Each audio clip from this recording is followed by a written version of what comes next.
kita tak biasa dengan term yang digunakan. Tapi sebenarnya tengok keadaan sekarang, okay, kita pergi ke pasaraya ataupun apa sahaja barang yang kita nak tu mudah untuk didapati.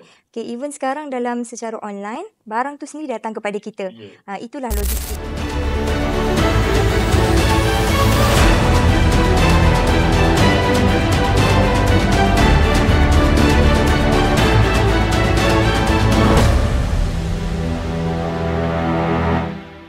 Assalamualaikum, salam sejahtera, salam Malaysia Madani. Saya Syamil untuk host Sembang Santai Politisisi atau SS at Politisisi.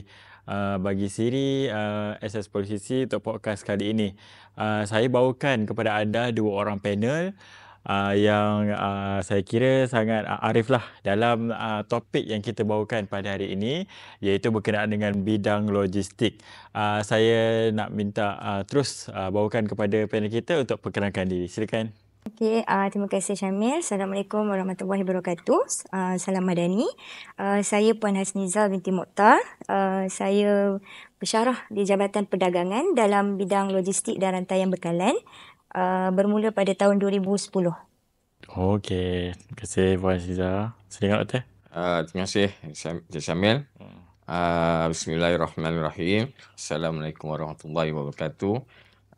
Nama saya Dr. Muhammad Fahmi bin Saiman, pensyarah di Jabatan Kejuruteraan Mekanikal dan merupakan ketua unit Center of Technology Politeknik Sebang Perai, di mana Politeknik Sebang Perai mempunyai dua bidang tujahan, iaitu Kejuruteraan Mekanikal Tekstil dan Center of Technology Logistik.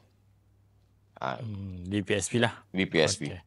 Baik, kita pun lupa nak perkenalkan kepada anda atau nak maklumkan yang kita pada sesi rakaman kali ini di Sembang Santai Politisisi berada di Politeknik Seberang Perai, PSP Pulau Pinang. Baiklah, kita nak teruskan pada soalan pertama pada Puan Hasnizah terlebih dahulu yang nampak bersedia betul untuk menjawab soalan kita pada hari ini. Kita nak tahu seberingkas Puan Hasnizah, apa yang dimaksudkan dengan bidang logistik itu sendiri di Politeknik ataupun di Politisisi ini, Puan Hasnizah. Silakan. Okey, alright. Untuk pengetahuan Syamil, kita di Politeknik Seberang Perai, kursus Diploma Pengurusan Logistik dan Rantaian Bekalan ni telah bermula pada tahun 2010. Okey, di mana pada waktu itu kita punya pengambilan hanya seramai 11 orang pelajar sahaja. Okey. Tapi dari hari ke hari, dari tahun ke tahun, kita punya pengambilan sangat meningkat sehingga melepasi norma pengambilan yang telah ditetapkan. Okay, pada dulu tahun 2010 11 orang. So pada tahun 2025 ni sesi 2 akademik kita, sesi 2 2024-2025, norma kita menjadi kepada 84 orang pelajar. Okay, so kita boleh membuka kepada 3 kelas di situ. Okay, alright. So logistik, kalau kita cakap pasal logistik ni adalah dia adalah satu proses pergerakan barang yang disempurnakan oleh pengangkutan dan juga penyimpanan. Okay, so mana dia support aktiviti supply chain and management itu. Okay, supply chain ni kita menguruskan bagaimana pergerakan barang bermula dari raw material sehingga kepada end user. Okay, so kat sini Politeknik sendiri menyediakan satu silibus yang sangat kompleks yang menepati apa kehendak industri. Okey, kita cuba fulfill kita punya dari segi konten silibus, walaupun dari segi fasiliti kita kurang, tapi kita muat kita berjaya dengan menjalinkan kolaborasi bersama industri. Okey, so pelajar-pelajar kita bawa kepada latihan bukan latihan, kita pergi kepada lawatan akademik. Okey, lawatan akademik, lepas tu kita boleh bawa pelajar kita lihat bagaimana situasi di pelabuhan, okey, bagaimana situasi sebenar di dalam pergudangan. Okey, so di situ pelajar kita dapat lihat secara hands on. Okey, so kalau kita lihat kita punya alumni pelajar, okey, sekarang ni telah berjaya bekerja. Okay, bukan sahaja di dalam Malaysia, malah di luar negara. Contohnya alumni kita ada yang bekerja di Singapura, okay, di hospital dan juga di Changi Airport, okay, dalam bidang logistik. Maksudnya logistik tu bukanlah tertumpu kepada perindustrian Ya. semata-mata puan. Ya. Maksudnya dia lebih daripada itu. Ya. Macam puan sebut ada di hospital, ada. Ya. Okey, baik. Jadi untuk bidang logistik ni sendiri puan kan, selain daripada Politeknik Seberang Perai, mungkin puan boleh kongsikan juga dengan penonton. Dekat mana lagi politeknik atau kolej komuniti yang menawarkan bidang yang sama? Okey, di Politeknik Seberang Perai sendiri, kos logistik supply chain management ditubuhkan pada tahun 2010, diikuti oleh Politeknik Negeri Sembilan, PNS, Politeknik Nilai lah ya? Nilai. Okey. Okey, lepas Politeknik Sultan Haji Ahmad Shah, Polisas di Pahang, dan juga Politeknik Kota Kinabalu di Sabah. Okey. Okey. Maksudnya PSP antara pencetus lah kepada bidang logistik sendiri lah. Otai lah. Otai.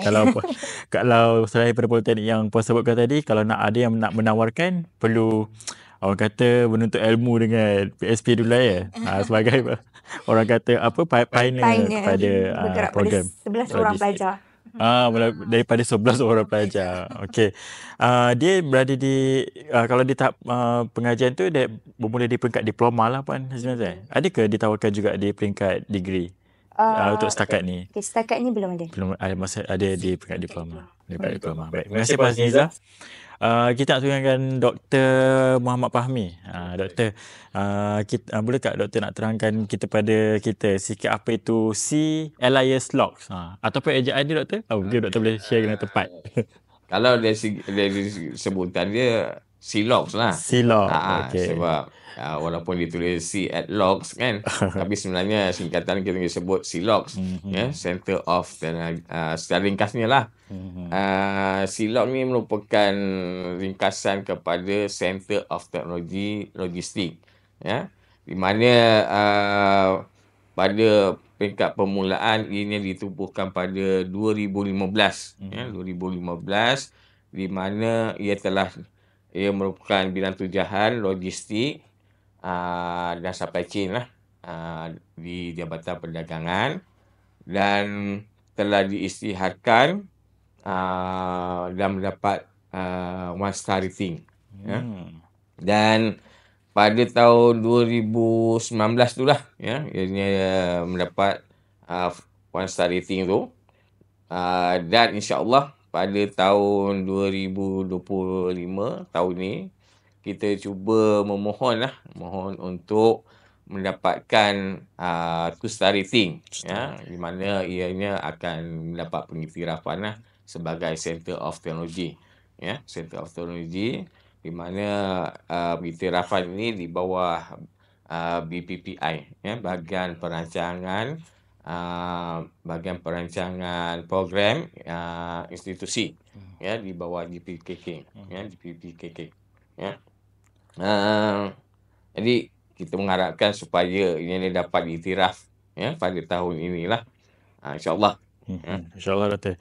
Tadi Doktor kita cerita tentang 1 star, 2 star kan. Mungkin orang apa yang dimaksudkan dengan 1 star, apa kepentingan dia Doktor kepada COT tu sendiri? Okey, di bawah BPPI dia ada Center of Technology, Center of Technology. Jadi pada peringkat permulaan untuk program-program yang diangkat menjadi untuk dijadikan sebagai bidang tujahan, kemudian untuk diisytiharkan dia memerlukan one star rating.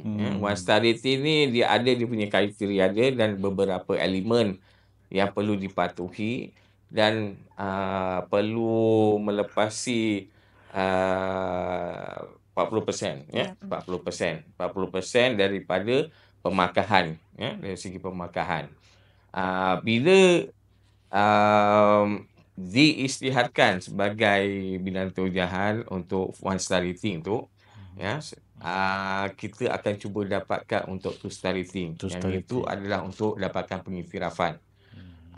Dari segi pemakahan, dia perlu melepasi 80%. 80%. Jadi itu target kita lah untuk tahun 2025 untuk mendapatkan 2 star rating. So 2 star rating tu is the highest lah Doktor. Dia ada satu lagi. 3 star rating. 3 star rating. 3 star rating bila mana setiap tahun Center of Technology tersebut melepasi 80%. Kalau dia dapat melepasi 80% setiap tahun, boleh diangkat menjadi 3-star 3 rating. star rating. So maksudnya sekarang ni si Lock ni ke arah 2 star rating Ya, tu dulu insyaAllah kan. tahun Kan ini. 2 rating. Ya. Okey, saya doakan kejayaan tu doktor. Amin. Terima kasih doktor. Okey, baik Puan Niza, mungkin seterusnya bercerita peranan Silok lah. Especially dalam dia membantu kepada kurikulum bidang logistik ni sendiri kepada industri. Okey, sebenarnya Silok ni dia sangat membantu pembangunan kurikulum dalam bidang logistik dan tayang bekalan. Okey, contohnya kita membuka latihan dan kursus mahir bagi kaki tangan atau bagi industri. Okey, contohnya staf pinning pot Sdn Bhd. Okey, mereka telah mengikuti kursus yang telah kami tawarkan, okey, selama 6 bulan. Telah alhamdulillah telah 2 batch yang berjaya dianugerahkan diploma profesional. Okey, di sini peranan Silok okey, menyediakan dan membantu mereka dalam latihan yang mereka perlukan. Okay, so latihan yang mereka perlukan tu bergantung pada aktiviti di pinning pot sendirilah. Contohnya mereka memerlukan staf dalam latihan bagaimana nak mengawal ataupun bagaimana nak menguruskan tentang operasi warehouse. So kita di sini ada tenaga pakar dari pensyarah-pensyarah. So pensyarah tersebut akan memberi latihan kepada kesemualah staf yang terlibat. So dari kita buka banyak. Kita buka dari segi warehouse management, supply chain, procurement, dari segi export import procedure, port operation sendiri kepada mereka yang memerlukan lah. Okey, Mas Faiza. Yang itu kita tengok pada peranan Silok sendiri kan. Kalau doktor mention tadi untuk COT, doktor, dalam apakah peranan dia dalam pembangunan akademik di Polisisi ni sendiri, doktor? Okey, kita balik kepada konsep asal COT lah ya. Konsep asal COT ni sebenarnya kita adapt daripada Center of Excellence di universiti, di mana ianya berpusat kepada ilmu pengetahuan dan pendidikan lah kalau di universiti. Tapi kalau di Center of Technology untuk Politeknik ni, kita menjurus kepada 3 bahagian, 3 skop. Yang pertama, pembangunan jaringan kolaborasi. Yang kedua, pemberian perkhidmatan kepakaran. Dan yang ketiga, pelaksanaan pendidikan dan inovasi. So, jadi secara umumnya COT di Politeknik ni lebih kepada ilmu pengetahuan, perkongsian kepakaran dan amalan terbaik untuk melalui kerjasama strategik dengan pihak industri, perkhidmatan awam dan pihak akademia lah. Okey, maksud doktor. Kita nak tahu kekuatan pula Niza. Kekuatan Silok ni sendiri sejak ditubuhkan. Okey, kekuatan Silok sepanjang ditubuhkan adalah melalui aktiviti kolaborasi dan juga penyelidikan dan inovasi.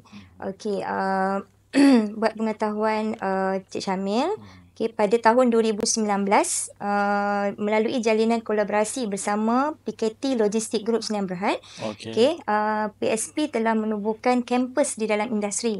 Okay, so di mana kita membuka kampus di dalam di ruang niaga milik Datuk Seri Michael Teo, iaitu PKT Logistik Group Sdn Bhd, terletak di Batu Kawan, Bandar Kasia, pusat pengindustrian. Okey, di sana pelajar kita akan dihantar untuk menjalani satu program yang dinamakan Jom Bekerja Sambil Belajar. Okey, so program ini dijalankan pada setiap akhir cuti semester, melibatkan pelajar dari Diploma Pengurusan Logistik dan Rantaian Bekalan semester 4, yang mana mereka telah mengambil subjek warehouse management. So bila di Politeknik mereka belajar secara teori. So bila pergi kepada program yang kita buat bersama rakan kolaborasi kita, PKT, so kat situ pelajar diberi peluang untuk hands on. So diorang boleh tengok, diorang boleh uruskan bagaimana proses penyimpanan barang tu, okay, bagaimana prosedur masuk keluar barang, Okay, bagaimana menggunakan dokumen-dokumen yang kita dah terangkan secara teori. So di sana semua berlaku secara hands on. Okay, so di akhir program pelajar akan diberi sijil sebagai value added untuk mereka, mana mereka telah mengikuti program tersebut yang berlangsung selama beberapa jam. Maksudnya kalau kata kita pergi selama 6 minggu, so 6 minggu darab 7 jam bekerja, 8 jam bekerja, so itu student dah dapat satu bonus lah. So kat sijil tu akan tertera berapa bilangan jam yang telah mereka ikuti. Okay, tu kalau bagi pelajar lah. Okay. Semester 4. Semester 4. Tapi kalau pada tahun 2023, Politeknik Seremban Perai, okay, dengan kerjasama MUDAS, Malaysia UAV Drone Activist Society, okay, kami telah membuka pusat teknologi drone. So kat sini kita menjemput ataupun kita memberi latihan okay, kepada mereka-mereka yang ingin mengendalikan penerbangan tanpa pemandu ini, yang latihan secara komprehensif untuk dilatih menjadi tenaga mahir dalam mengendalikan drone. Okay, contohnya kita menjemput bahagian peladangan, pertanian, bagaimana mereka nak menyembur baja menggunakan drone. Dan kita melatih kaki tangan di pinning port di bahagian unit udara untuk mereka memeriksa kontena yang keluar masuk dia dalam pelabuhan untuk melihat dari segi keselamatan, dari segi kerosakan bangunan dan sebagainya. Pemantauan melalui drone. Yeah. Oh, menarik. Alright. Okay, kita kepada doktor semula lah. Bagaimana doktor tengok kerjasama antara pelbagai jabatan yang ada di PSP ni dalam menyokong kejayaan program pengurusan logistik dan rantaian? Okey, seperti Syamil ketahui yang COT ni merupakan gabungan untuk mendapatkan kepakaran. So, kita ketahui yang Silok merupakan bidang untuk logistik. Ya, jadi COT merupakan dia punya fokus dia, kita punya fokus. Jadi program-program yang lain yang berada di Politeknik Seremban Perai ini akan merupakan sokongan, ya, sokongan di mana kepakaran mereka akan digunakan untuk memastikan apa yang dilakukan oleh COT logistik ni dapat dapat sokongan sepenuhnya lah, seperti Jabatan Kejuruteraan Elektrik, ya, Jabatan Kejuruteraan Elektrik lebih kepada contoh dia kepengetahuan dari segi teknologi, ya, teknologi contohnya robotik dan sebagainya. Jabatan Maklumat JTMK, ya, yang mana lebih kepakaran mereka pada sistem dan apps lah. Kami menggunakan kepakaran mereka supaya apa yang dibuat, apa yang dilakukan dari segi kolaborasi dan sebagainya disokong oleh mereka, ya. Dan Jabatan Mekanikal, ya, Jabatan Kejuruteraan Mekanikal juga membantu, ya, dari segi penggunaan peralatan dan bahan lah, ya.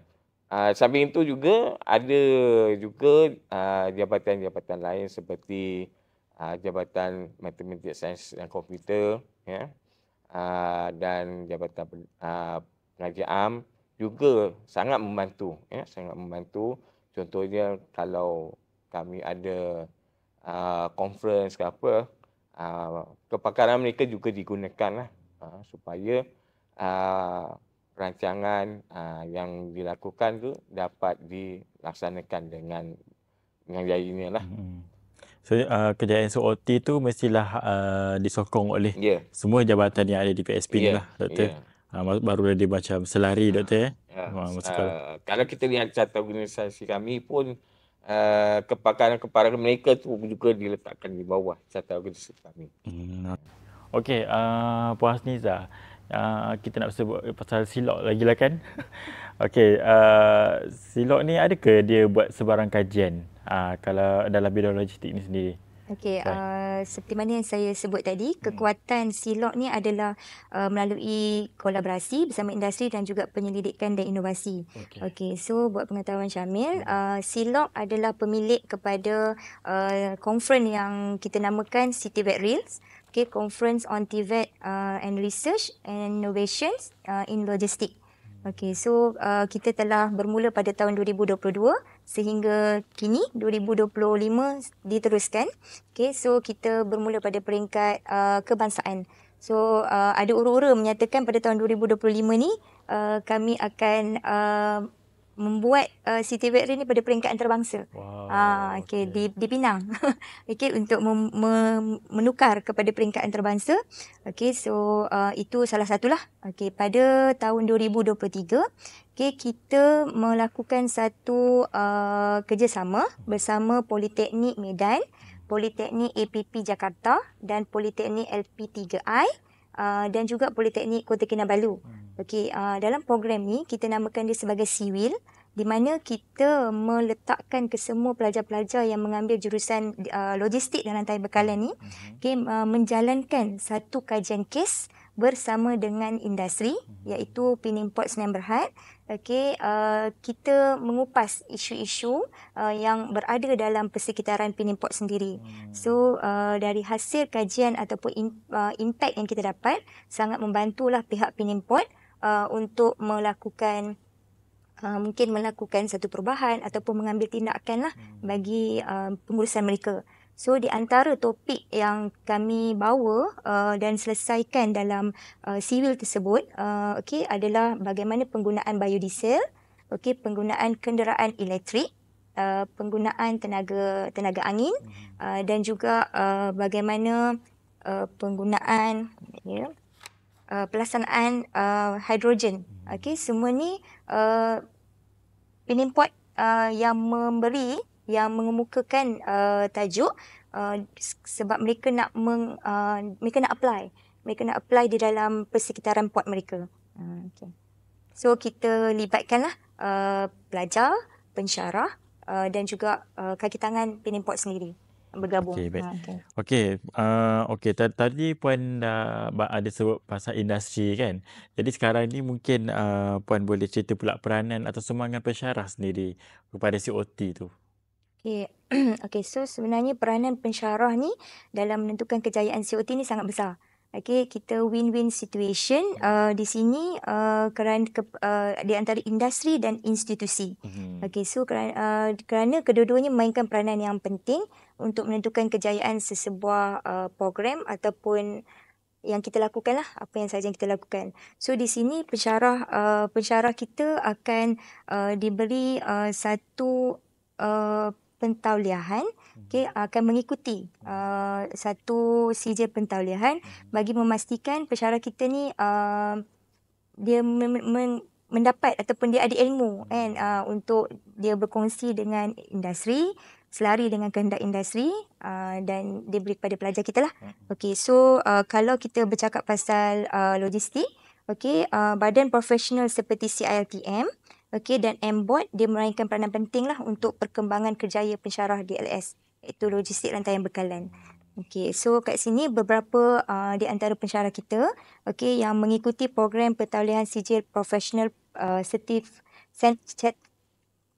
telah mengikuti program pentauliahan sijil profesional chartered members of logistics and transportation, kerjasama CILTM bersama UUM. Okay, selama 3 hingga 4 bulan untuk mendapat gelaran CMILT.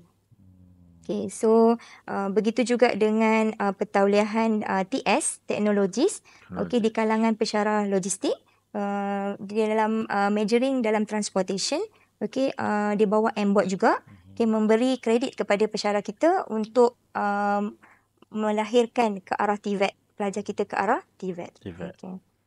Maksudnya pensyarah kita memang sangat kompeten lah Puan Nizar dalam terus melatih pelajar-pelajar kita lah. Okey, baik. Jadi Puan Nizar, seterusnya kita nak tahu apa langkah yang pihak PSP lah especially lakukan untuk dalam kita kuatkan lagi jalanan kolaborasi ni dalam perkembangan COT itu sendiri.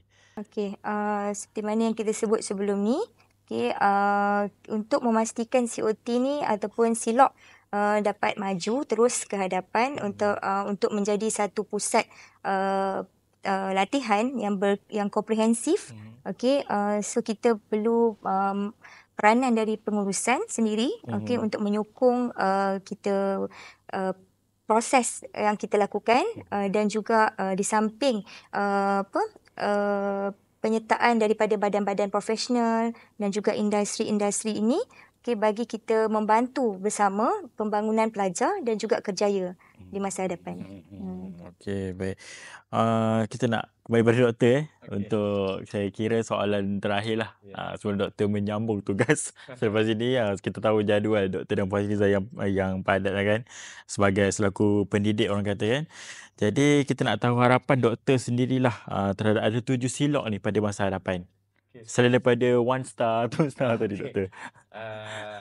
Untuk pihak Center of Technology Politeknik Sabang Perai, kami amat berbesar hatilah sekiranya silok ni terus maju, terus maju, jaya dan dapat memberi implikasi kepada masyarakat sekeliling, pihak pendidik dan kepada dalam bidang inovasi.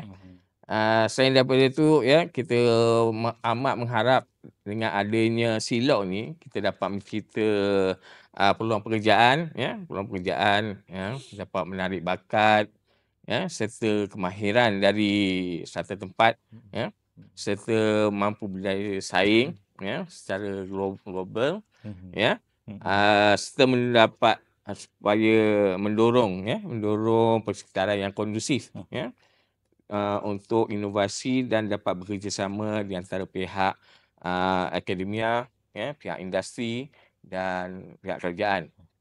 Selain daripada itu, kami juga amat berharap untuk mendapat 2 star rating lah tahun ini, insya-Allah. Itu saya. Okey, baik doktor. Okey, Puan lah sedikit sejak dah panjang lebar tadi kan. Mungkin Puan ada sikit harapan untuk 7 silok ni pada masa depan, dan mungkin juga kita tak lupakan kepada adik-adik kita lepas SPM dekat luar sana Puan kan, yang baru tahu kewujudan bidang logistik ni sendiri kan. Rupanya dia dah, abang kata, daripada kecil dah minat dah pun, tapi dia tak tahu bidang logistik tu apa. Sebenarnya dia dah maksudnya dia dah biasa familiar dah dengan apa ni orang kata, bidang-bidang rantaian ni kan. Cuma dia tak tahu dia punya term-term ke kan. Mungkin Puan boleh jual sikit lah program ni kan kepada adik-adik kita kat luar sana. Silakan Puan. Okey, akhir sekali dari saya. Sebenarnya logistik ni betul macam Syamil cakap, kita tak biasa dengan term yang digunakan. Tapi sebenarnya tengok keadaan sekarang, kita pergi ke pasaraya ataupun apa sahaja barang yang kita nak tu mudah untuk didapati. Even sekarang dalam secara online, barang tu sendiri datang kepada kita. Itulah logistik. Itulah logistik di mana ada barang, ada lori di atas jalan raya, itulah logistik. So jangan risau. Kos ni memang mendapat sambutan yang menggalakkan, sebab kita bukan hanya belajar mengurus, tapi kita nak melihat, kita belajar melihat bagaimana pergerakan barang tu, yang macam saya katakan, dia adalah bermula dari raw material dihasilkan tu, sehingga kepada end user. So proses tu melibatkan banyak. Kita akan terlibat dengan import export, kita terlibat dengan procurement, dengan warehouse, so dengan transportation sendiri. Sangat menarik.